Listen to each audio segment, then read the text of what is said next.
after that, then Tsasum Lingpa came. And it was a renowned emanation of then, again, Sangyeshi, who came at around 17th centuries. According to the kind of like when we're trying to find out exactly when he came, Tsasum Lingpa came around toward the end of 17th century. 16th century, no, the 17th. Yeah, and toward the end of the 16th century, we go to around 1684 or around that time. Around that time was 1690, early 90s he came. He was born in not so far from where Khenpo Rinpoche and myself also born. Not so far from where we've come from. And it's always said he was born on the slopes of the sacred mountain of the Chenrezig, in the teaching said. So it's the other side, of northern side of where we born, and he was born there. He was born as like farmers or the kind of nomad families. And when as he born, and then he was, there's so many remarkable signs and all these things one after another. But then around the age, like in the 10s, the 12s, I think he joined in the, I think 80, that must be close to the Dongyal monasteries. He joined there. But however, in the dream, in the vision, and all that has so many different beautiful dreams, and many times in Guru Padmasambhava, Dharma Bala, and so forth, come one after another, and all those things, and that he has something to do more than just be joined in that monastery. But however, he stayed there, I think, for at least 4 or 5 years. Yes, around the age 16th or around the 17th, then he had the again great dream of the Yeshim Soja, and particularly Yeshim Soja. He dreamed, and Yeshim Soja came in a dream with many other Dakinis. And I think many of maybe you all, of course, you all know Dakini. Dakini is wisdom lady, enlightenment ladies that appeared in the dream, and the Dakini Yeshim Soja is one of the principal wisdom ladies.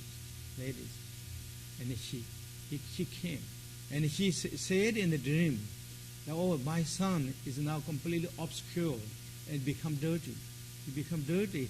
And she and others brought so much water to him, and on the vase, and they're pouring water to him all, and they're washing and taking bath, and that he kind of almost dreamed the whole night that he is bathing and giving the bath and the cleansing and that.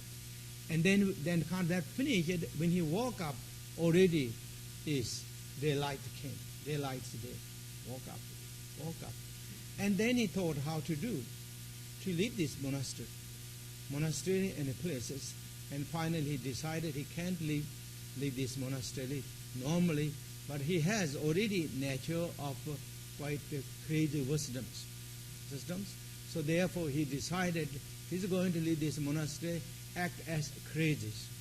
So he wears all the different kind of crazy clothes, and he's shouting, wearing the monks' robes and different kind of layperson clothes and monks' robes joined together, and then he made a big noise, and then he left the monastery. And then he discovered post-Terma.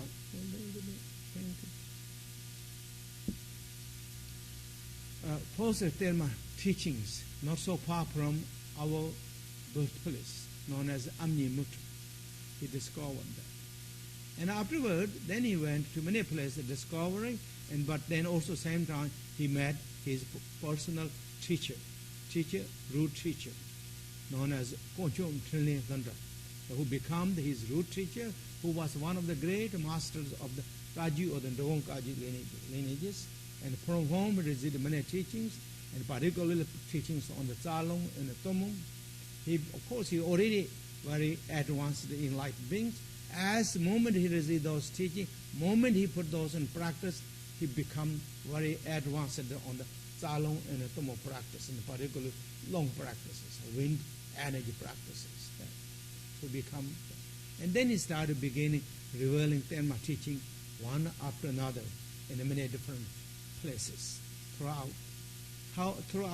Tibet, because through his wisdom, wind energy power, he didn't really have any troubles or difficulties to go those places, and he began to reveal the Terma teachings, different locations, and therefore Tsasum Lingpa is one of the renowned great masters who revealed Terma teachings from the objects, from the rock, and from the different places, like rock, mountain, glaciers, lake, and from those places. So Tsasum Lingpa is one of the renowned, or become the one of the renowned masters of the Terma revelation, particularly from the object and the places. So that is what the Tsasum Lingpa did. Among that, then this teaching, what we are going to follow, is then one of his revelation teachings. This Terma teaching he revealed from southern Tibet, directly south direction of our birthplaces. Places is near in modern time, we say this is close to the Pemaku, very close. Always at the entrance or threshold of the Pemaku, and there's called Pema Shepherd, the sacred lotus cave, named from that cave. Then Tsasum Lingpa revealed these Terma teachings with about 300 his disciples or audience came when he revealed these teachings. And when he revealed this teaching, because Tsasum Lingpa always mentioning which year that he discovered and which element of that year that he discovered. Tsasum Lingpa always teach that. Write that down in the end. So and then also, particularly this time, he wrote the day and the month when he discovered these teachings. So when we try to back according with the Western calendars, and then we found out that Tsasum Lingpa discovered this Chenrezig, the Avalokiteshvara practices in southern Tibet in the cave of Lotus on the 1721, July 18, in the morning. No, it's really said. It said really July. So how we found? Because it said that iron ox year. If you look at the sadhana, the iron ox years. Ox year.